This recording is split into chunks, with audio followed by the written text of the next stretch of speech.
This is the Kilimanjaro Safari's queue.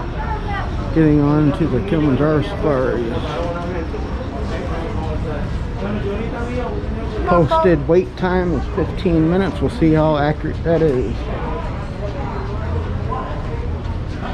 Keep up.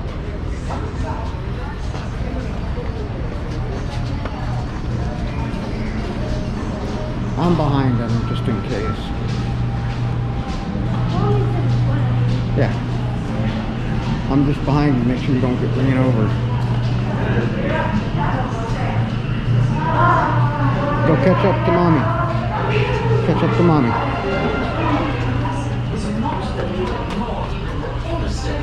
Society. It is the females of the species who bond together into social units known as herds. Each herd is ruled by an older female known as the matriarch. Her experience in dealing with predators, water sources, and drought patterns is essential to the herd's well-being. You know it's bad when they got stuff marked off. Right. Right. This was at a 50-minute wait when we first got here. But with as hot as it is, people could probably quit getting on it.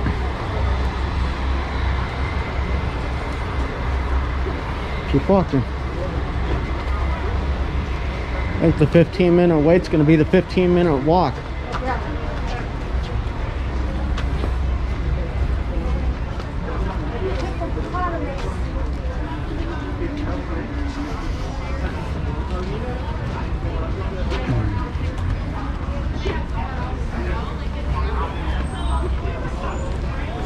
We come to our first stop in the line. Here's where the train is.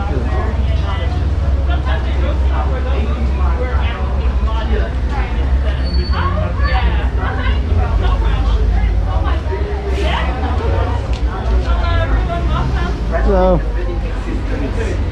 Great creatures. Hello, welcome.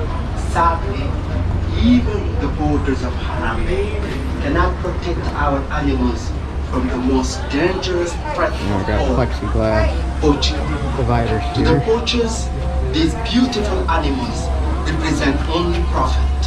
And at the bottom here we get on the right. Rhino and elephant was My name is Matt, and I will be your safari tour guide for the next 2 weeks. Now, we have to go over a couple safety reminders super quick, so please keep all those arms, hands, feet, legs, babies inside the truck at all times. I encourage you guys to take photos throughout the entire journey. Just make sure those phones, cameras, and other belongings are staying inside the truck, because I can't stop for anything that does fall outside the edge of the truck.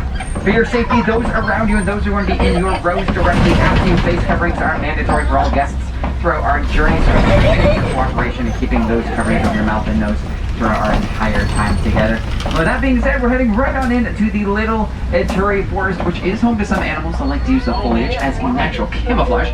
And there are some okapis off to your right away. Those okapis do have zebra-like legs, but they're not related to the zebra in any way. Their closest relative is the giraffe, which you can kind of see in their head shape. There's also the bongos to your left. Now, the bongos are known as the ghosts of the forest because of their dark coat and unique eye markings that make them difficult to see, as they can't sprint through the forest at very high speeds. Something pretty cool about those bongos is that if you were to pet one, your hand would turn completely red. They give off a red residue to whatever their coat touches, so it's kind of like petting a giant four-legged cheetah.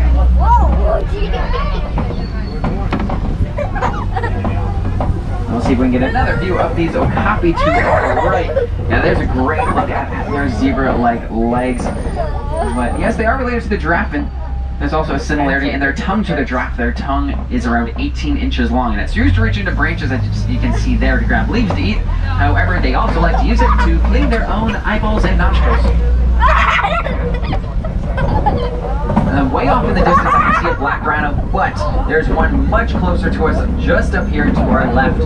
Now, this black rhino, he only weighs around 3,000 pounds, and from that distance, it can't see us if it were to turn and look at us, because rhinos can only see 10 feet away at best, and at night, they are pretty much blind. They do make up for it with great hearing, having ears that can kind of pivot in any direction, and they have a fantastic sense of smell.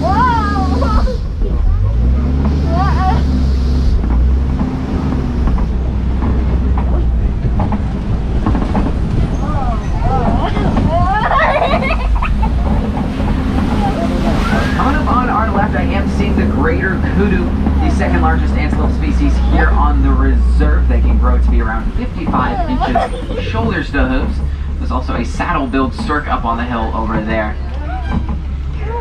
That saddle-billed stork is around 5 feet tall when fully grown. There's a great look at that kudu by the water there. Now that is a female because males will be growing very long curly horns up on top that can get to be around 6 feet long. If you want to know what that looks like, you can actually look at your animal spotting guide above you. There's a greater kudu on the very left and very right of that guide.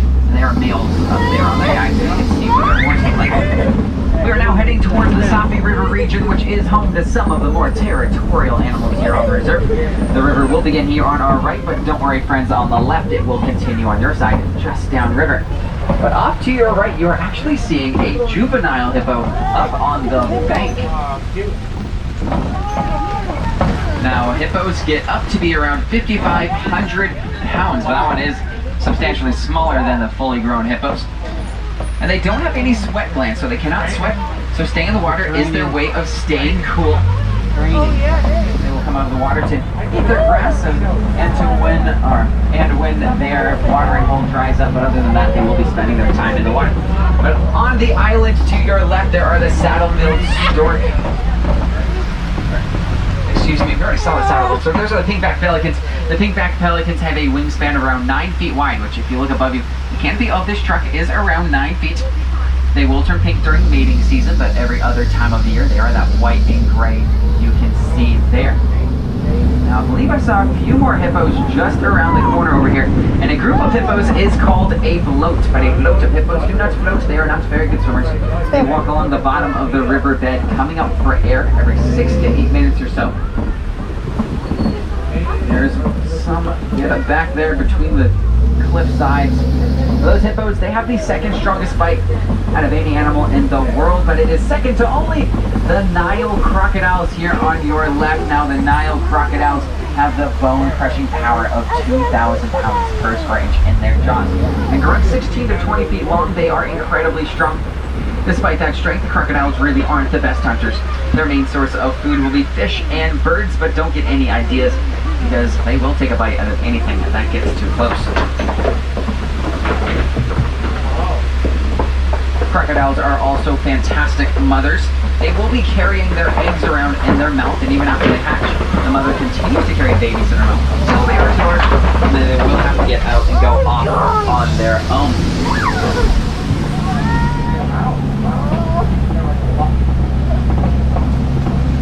Now we are heading towards the Savannah, but to get there we have to pass a very important tree, which I'm seeing just around the corner over here. It is the baobab tree. This baobab tree may look dead, but it's not. It's just leafless 9 months out of the year. It does that to conserve as much water as possible, holding up to 7,000 gallons of water. Now during the dry season, when the water are starting to disappear, animals of all kinds will come from all over and bite down onto that tree's branches and sticks, sucking water out like a straw, getting the fluids they need to survive, which gives the baobab tree a nickname we might be familiar with, because the baobab tree's nickname is the Tree of Life.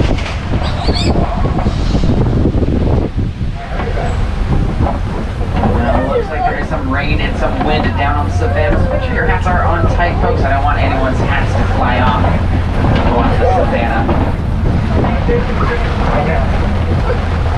Now coming down onto the bottom level, look over by the bamboo to your right. There are some springbok over there, those brown-backed, white-bellied animals. They are the smallest species of antelope on the reserve. However, they are incredibly athletic. They are the third fastest land animals in the world. They can run 60 miles an hour or 100 kilometers an hour. They can also leap around 6 feet straight in the air or leap 13 feet through the air while they're running.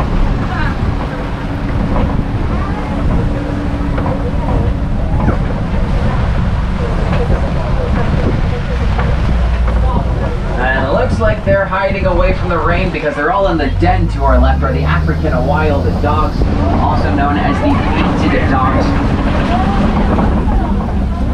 Now, they are very cute, but they're actually the best hunters in the wild. They will catch their prey around 85% of the time.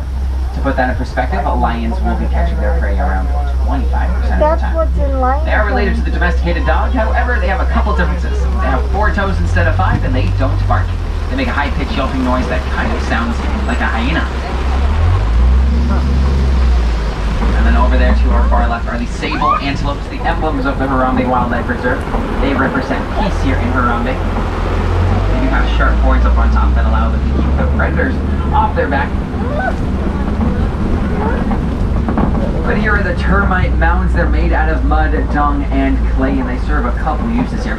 Elephants like to use them as back-scratching posts all the way to the point where they end up looking like that stump you can see on your right in the middle of that field. And at that point, different species of antelope like to use them as a perch to look out for their predators on the savannah.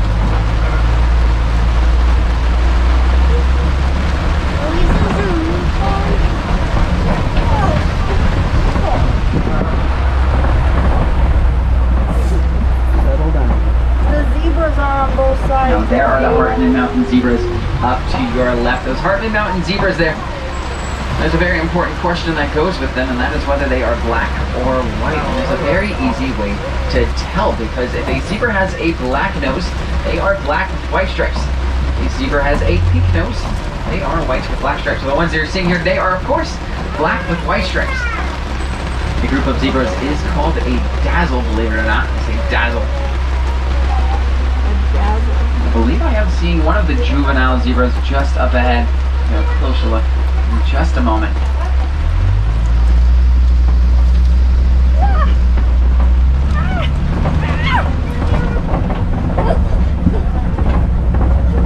We're going to be passing right by that one, so.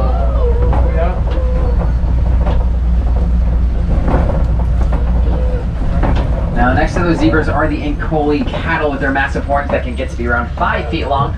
But they're not as heavy as they may seem, as those horns are mostly hollow inside. They have a honeycomb structure in there that allows for blood circulation. That keeps them cool. We're going to get a great look at some of these zebras off to our left, so make sure you have your cameras ready.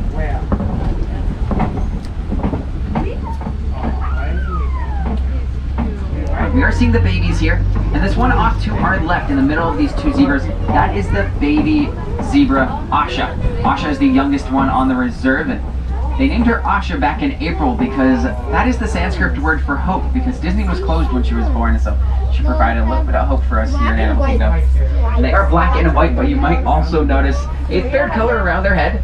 They do have a little bit of golden tint to them. And little Asha, as well as her friend here to your right that's also 6 months old, they actually would have memorized their mother's pattern immediately when they're born. And they would have learned how to walk within the first 20 minutes of being born. And there is a springbok to your left. We like to call them the s'mores of the savannah because it kind of looks like they have a graham cracker back with a marshmallow belly with a little chocolate strip down the middle. But they're the wildebeest to your right. They find comfort in numbers. They migrate in herds of around 1.5 million wildebeests at a time. They will also travel around 1,000 miles every year in those herds. And other animals like to join them for parts of that migration, such as zebras and giraffes will join them for around 300 miles of their migration. But here are the Maasai giraffes. Oh yeah. These are the Maasai giraffes. They grow to be around 20 feet tall at a birth. They are around 6 feet tall. See the giraffes over They will be born with their mother standing up, which means that baby has a 6-foot drop straight to the ground when born. They'll also learn how to walk within the first hour. There are 5 baby giraffes here on the reserve, around 1.5 years old.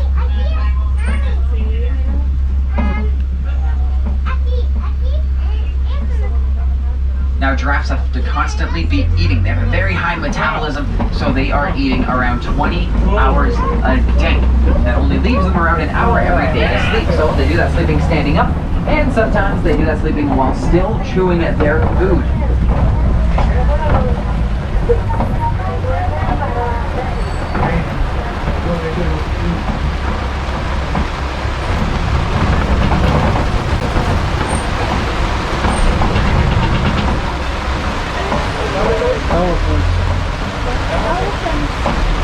On our left, we are seeing the largest monkey species in the world. There are some mandrills just up here to our left. The males weigh around 100 pounds. The females are much smaller. They're around 40 pounds. And they might look familiar because Rafiki from The Lion King, well, Rafiki is a mandrill.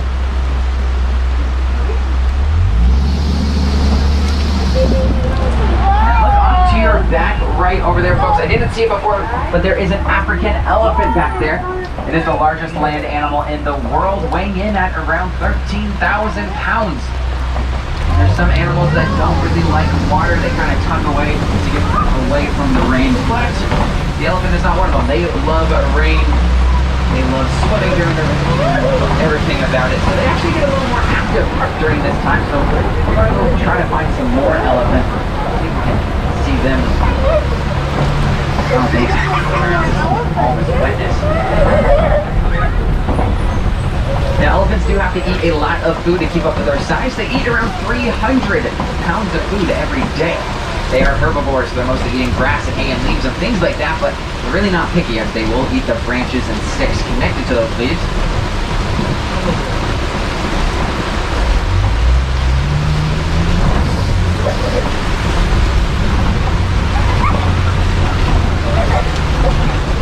We're also seeing some more signs of elephants as up here there are some clay pits with some tusk marks in them. The elephants will scrape this clay off and eat it as a natural multivitamin. They will also throw it on their back as a natural pesticide, as elephants have very sensitive skin. So that clay does help keep bugs and bees off their back. Elephants live quite long. They're known to live to be around 80 years old. The females will be traveling in all-female herds led by the oldest female called the matriarch. All the males prefer to be solitary, traveling alone for the majority of their life. From time to time you can find bachelor herds, but they are quite rare.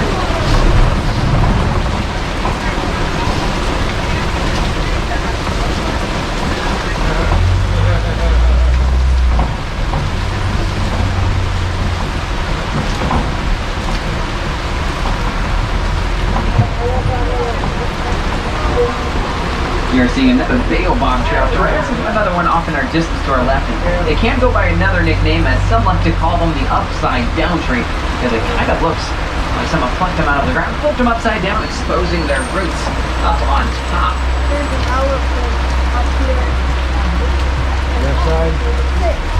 Sit down. And you know how I mentioned how much elephants love the rain and water? Well, you guys are in for a very, very special treat. You are seeing some swimming elephants. No, my side. Elephants are fantastic swimmers. They can actually use their trunk as a snorkel to breathe while underwater. And you're actually seeing a mother and its baby there. That smaller one is a 3-year-old. At least I believe it is. No, it's not. It is younger though. It is around 5 to 6 years old. While they're underwater, it's kind of difficult to see their full size. Elephants playing water. As we round the corner over here, we are also seeing the greater flamingos who get their pink coloring from their diet, mainly consisting of shrimp. So the more shrimp they eat, the pinker they will become, which is why you can find some gray fluff balls in the mix over there. They are baby flamingos. They just haven't eaten enough shrimp yet to turn pink. A group of flamingos, as you see here, is called a flamboyance of flamingos, but if you guys look closely at that island they're standing on, that island might be in a familiar shape. Go ahead and make That's an island.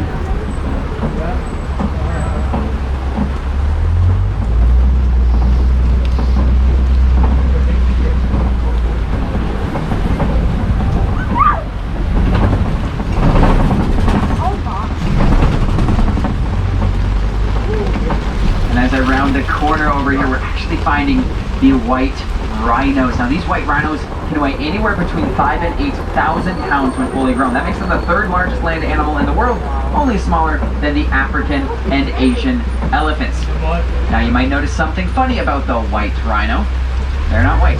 They actually get their name from a little bit of mistranslation, because when the Dutch settled in South Africa, they noticed that these rhinos had really wide mouths. So they called them the white rhino, because white is the Dutch word for wide. So as time went on, they called them the white rhino, but we went to translate that name into English, and instead of calling them the wide rhino, which is the English form of their word, or the white rhino, we combined those two words together, calling them the white rhino. They're hanging out in their favorite place, that mud wallow. They love to roll around in that mud to cool themselves off, and it also acts as a natural moisturizer and sunscreen as well.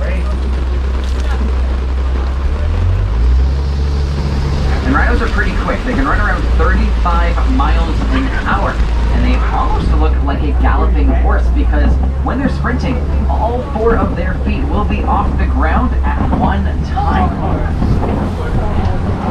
But up to our left are the cheetahs, the fastest land animals in the world. They can run around 60 to 70 miles an hour and get up to speed in less than 3 seconds. But to get up to speed, the cheetah has to be able to stretch its body out incredibly far, to the point where a cheetah is stretched out 22 feet from front end to back end.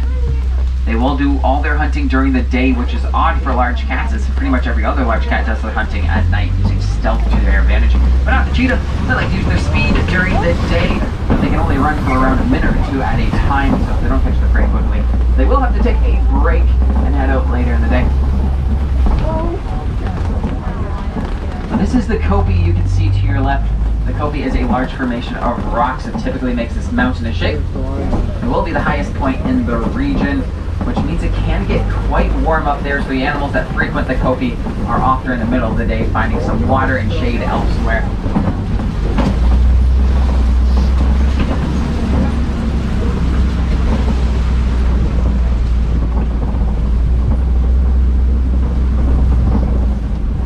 But there are the Bontebok over to your right. There's one standing there, the brown animal with the white legs and white backside.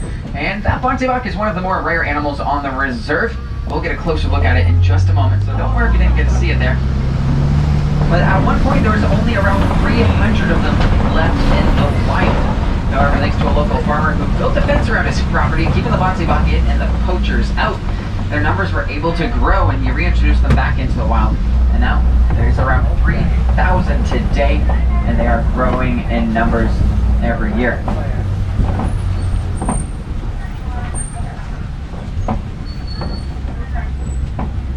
Now off to our left, look in the burrow there. There's actually 2 warthogs. Those warthogs are related to the domesticated pig in North America, but with some differences. They have 2 sets of tusks. One set is used to expand those burrows, and the other set is used to defend themselves from other animals. And warthogs are pretty quick, running at speeds of 30 miles an hour. I don't see it. And if need be, a warthog can go 3 months straight with no water at all. There are some ostrich eggs to your right over here. They weigh around 3 pounds each. That is the weight of 2 dozen chicken eggs, and if you or I were to ever jump one of those eggs, well, they wouldn't break out. Finding the ostrich just up here to our left. This is the largest flightless bird in the world. It can run at speeds of around 40 miles an hour. And they lay eggs around once every 4 to 6 weeks. And the reason why there's so many ostrich eggs over there is because they like to lay their eggs in communal piles, meaning that lots of ostriches will lay their eggs in the same pile, so they can all take turns taking care of those eggs instead of having it be one ostrich per egg.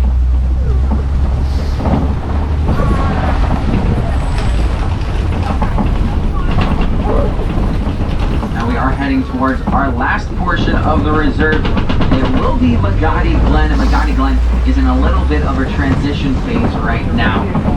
It seems like the reserve warden is up to something in here. I'm not quite sure what she has planned. However, you guys might just have to come back and visit me in the future to figure out what is going to go on in here.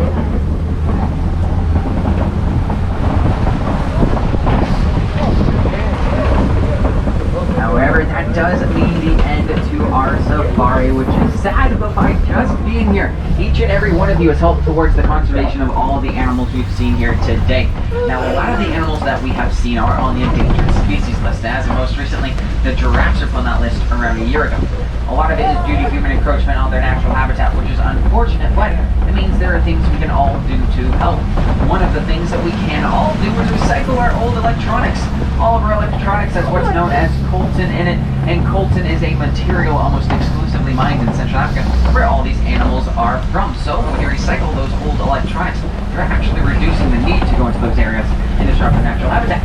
If you would also like to help out today, you can. If you make any purchase in Animal Kingdom, you can round it up to the next dollar, and that will go directly towards the Disney Conservation Fund. Any donation made, big or small, will be matched by the Walt Disney Company $1 per dollar. And up to date, we've raised over $100 million directly towards the Disney Conservation Fund. And all that money goes towards the conservation of different species throughout the globe and helping protect endangered animals If we have any wilderness explorers on board, you will need to know the name of my truck, and that is the Simba 1. Yes, the Simba 1. If you guys have any questions, comments, concerns, please don't hesitate to come on up to the front row. I'll be happy to answer any of your questions up here.